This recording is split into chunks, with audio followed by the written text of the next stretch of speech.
Agaw pansin sa ilang netizen ang tila pa-cryptic post ni Jam Villanueva sa social media.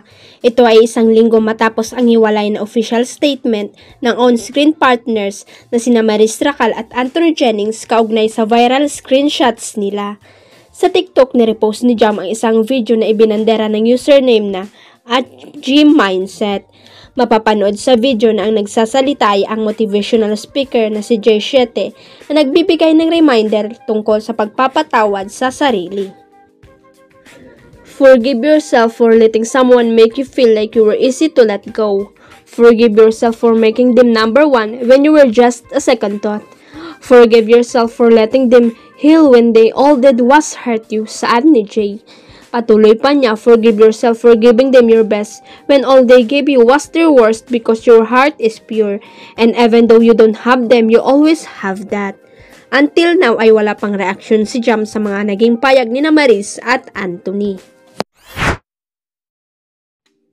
In fairness, kahit pareho na sa entertainment industry ang mag-asawang Judy Ann Santos at Ryan Agoncillo ay napapanatili pa rin nila ang privacy sa kanilang family.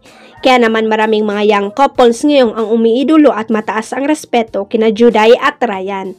Nagbigay ng ilang sekreto si Judy Ann kung paano nila napapanatili ni Ryan ang maayos at healthy relationship as married couple, pati na rin ang kapribaduhan ng kanilang mga anak.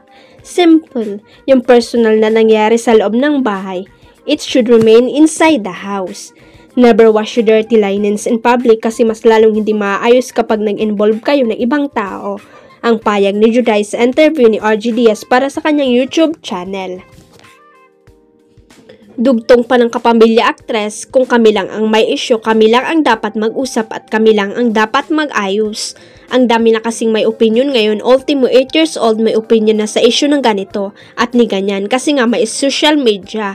Anya pa, so yung private life namin as much as possible we want to keep it private but not too private in a way na hindi nakaka-relate yung mga tao.